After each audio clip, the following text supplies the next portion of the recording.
నమస్తే, నేను మీ కుప్ప పద్మిని. ఇన్నాళ్ళు మీ సపోర్ట్ ని నాకు అందిస్తూ, మీ ప్రేమని నాకు అందిస్తున్న ప్రతి ఒక్కరికి కృతజ్ఞతలు. ఇప్పుడు చూడబోతున్న ఈ వీడియో కూడా ఖచ్చితంగా మీకు ఉపయోగపడుతుంది. లైక్, షేర్ అండ్ సబ్స్క్రైబ్ చేసి మీ ఇష్టాన్ని అలాగే మీ సపోర్ట్ ని నాకు అందించండి. అలాగే ఈ వీడియో పట్ల మీ అభిప్రాయాన్ని కమెంట్ సెక్షన్ లో కమెంట్ చేసి నాకు తెలియజేయండి. నమస్తే నమస్తే వెల్కమ్ టు అవర్ ఛానల్. నేను పద్మిని. ప్రస్తుతంతో పాటు ప్రముఖ ఆధ్యాత్మికవేత్త, నారీసేన ఫౌండర్, దత్త ఉపాసకురాలు, శ్రీపాద శ్రీవల్లభ దత్తపీఠ వ్యవస్థాపకురాలు శ్రీమతి లతా దత్త గారు మనతో పాటు ఉన్నారు. మాట్లాడదాం. నమస్తే అక్క. నమస్తేరా. అత్యంత అద్భుతంగా యాత్రలు చేయిస్తూ ఉంటారు, తీసుకెళ్తూ ఉంటారు.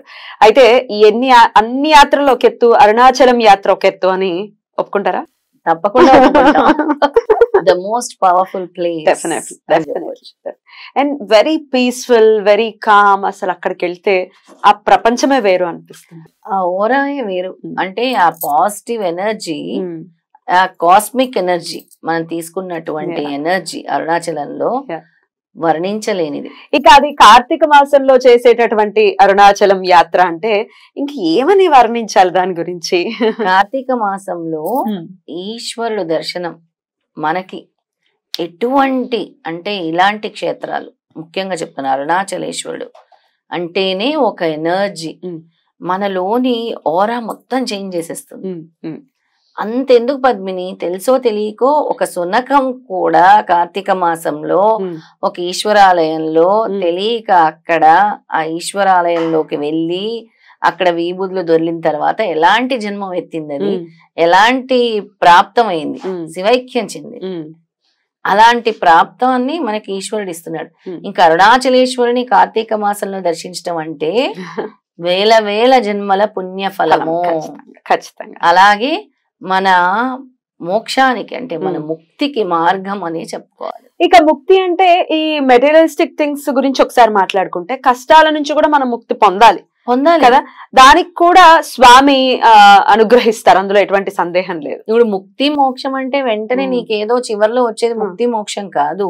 ఇప్పటి నుంచి కూడా ఒక్కొక్క విషయాన్ని నేను త్యజిస్తూ, ఆ భవబంధాల్ని దాటి వేస్తూ, స్వామి కూడా సంసార సాగరంలో ఉండి వాటిని నువ్వు ప్రయాణం చేస్తూ భగవంతుడు స్మరణ చేస్తూ నీ జీవన విధానాన్ని ఏ విధంగా వెళ్లాలో సూచించారు తప్పించి వెంటనే ముక్తి మోక్షం అంటే అన్ని వదిలేసి కూర్చోమని చెప్పలేదు స్వామి ఏనాడు కూడా.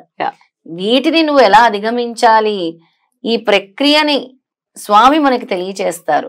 అంటే ఒక్కొక్కసారి ఒక్కొక్క విధానాన్ని ఆయన మనకిస్తారు. ఒక్కసారి వెళ్ళి 10 కోరికలంటే స్వామి ఇవ్వడు, ఒక్కసారి వెళ్ళి ఒకటే ఇస్తాడు.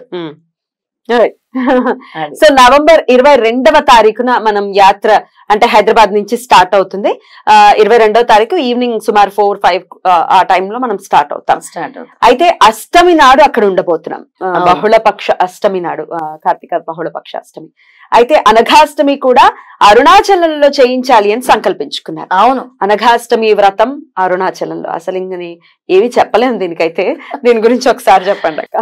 అసలు ఒక్కసారి అనఘాష్టమి వ్రతం చేస్తేనే ఎంతటి ఫలమో, అలాంటిది కార్తీక మాసంలో అరుణాచల క్షేత్రంలో అనఘాష్టమి వ్రతం చేయటం వల్ల విశేషమైన ఫలితము స్వామిస్తున్నారు. మన అనేక జన్మలు ప్రారబ్ధ కర్మలు ఎటువంటివి చేసుకున్నాము వాటిని తొలగించటానికి ఈ అనఘాష్టమి వ్రతము ఈ అరుణాచల క్షేత్రంలో చేయటం వల్ల ఉద్యోగంలో ప్రమోషన్లు, ఉద్యోగం లేని వారికి ఉద్యోగ అవకాశము, పెళ్లి కాని వారికి పెళ్లిలు, పెళ్లి కాని కన్యలు, పెళ్లి కాని అబ్బాయిలు ఎవరైనా సరే వచ్చి ఈ క్షేత్రంలో మనం చేసినటువంటి అనఘాష్టమి వ్రతం గనక చేసుకుంటే వెంటనే 6 నెలల్లో వాళ్ళకి అద్భుతమైన రిజల్ట్ ఖచ్చితంగా వస్తుంది, వచ్చి తీరుతుంది. క్షేత్రంలో వ్రతం చేయటం అనేది చాలా చాలా చాలా ఫలదాయకమైనది. అది చేయించబోతున్నారు అనఘాష్టమి వ్రతం. అరుణాచలంలో అనఘాష్టమి వ్రతము ప్లస్ గిరి ప్రదక్షిణ. ఆబ్వియస్ గా గిరి ప్రదక్షిణ అందులో సమస్య లేదు. సాయంకాలం ఎండంతా తగ్గిపోయిన తర్వాత, ఎందుకంటే ఎంత చలికాలం అయినా ఎండ ఉంటుంది, సాయంకాలం పూట చక్కగా 5 గంటలకి మనం మొదలు పెడితే 9 కల్లా అయిపోతుంది. 9 ఏంటి 8 కూడా అయిపోతుంది. 9-10 వరకు చక్కగా గిరి ప్రదక్షిణ కూడా అయిపోతుంది. రైట్. ఇంకేమేమి జరుగుతుంది అంటే అరుణాచలం ఒక్కటేనా అని అడుగుతూ ఉన్నారు. ఒక్కసారి అరుణాచలం మాత్రమేనా, అసలు ఏంటి యాత్ర డీటెయిల్స్ ఒకసారి చెప్పండి. ప్రస్తుతానికి అరుణాచలంలోనే గడుపుదాము. విశేషంగా అక్కడ ఉండేటువంటి వజ్రవారాహి అమ్మవారు, అరుణాచలేశ్వరుడు, రమణ మహర్షి ఆశ్రమము, రమణుల ఆశ్రమము, ఆయన అక్కడే ఆయన ధ్యానం చేసినటువంటి ప్రదేశము, ఆయన అక్కడే చక్కగా ఈశ్వర అనుగ్రహము పొందేటువంటి చోటు కూడా అదే రమణుల ఆశ్రమం.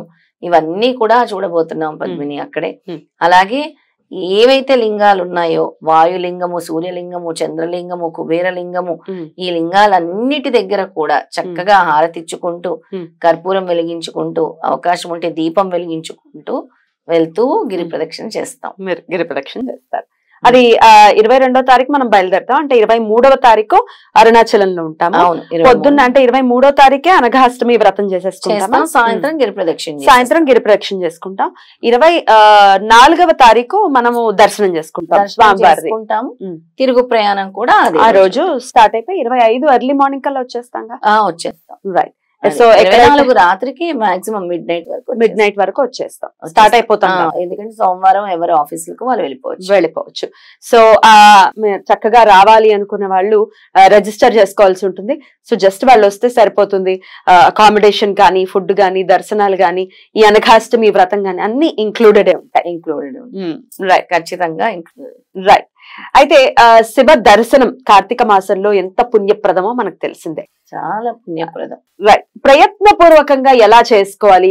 ఏదో ఒకటి అడ్డొస్తోంది. కొంతమందికి వెళ్ళాలి అని అంటే వెళ్ళలేరు అసలు కదా, ఏదో ఒకటి ఆపేస్తూ అసలు నేను చెప్తూనే ఉంటారు. మేము ఎన్నో సంవత్సరాల నుంచి అరుణాచలం వెళ్దాం అనుకున్నాం, ఎన్నో సంవత్సరాల నుంచి కాశీ వెళ్దాం అనుకున్నాం, ఎన్నో సంవత్సరాల నుంచి గానగాపూర్ వెళ్దాం అనుకున్నాం, మాకు అవ్వట్లేదు, భగవంతుడు పర్మిషన్ ఇవ్వట్లేదు అనుకుంటారు.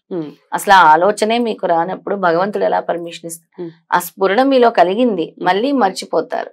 మళ్ళీ ఆ స్ఫురణ అంటే మీ యొక్క ఆత్మ కోరుకోవాలి అక్కడికి వెళ్ళాలి అని.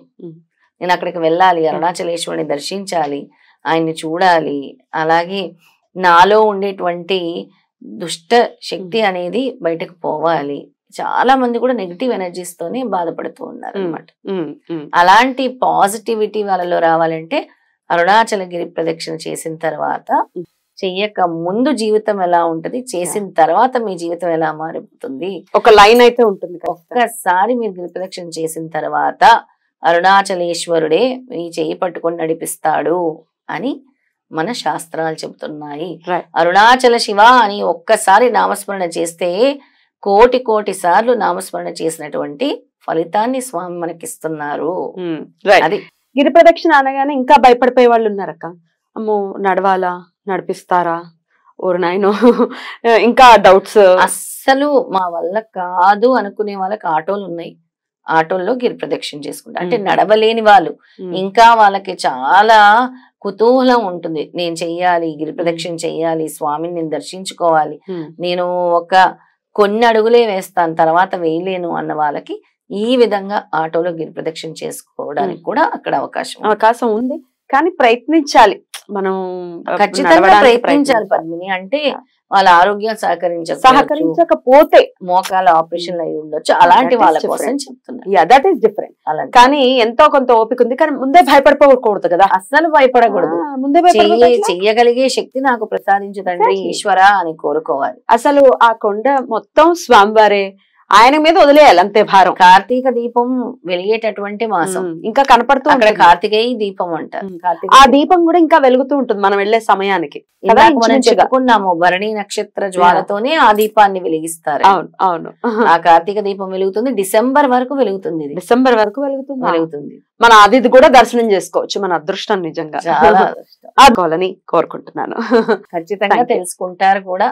అలాంటి అవకాశాన్ని ఈశ్వరుడు వాళ్ళకి ప్రసాదించాలి, వాళ్ళు అక్కడికి వచ్చేలా చేయాలని కోరుకుంటాను. థ్యాంక్ యూ అక్క, thank you so very much. నమస్తే.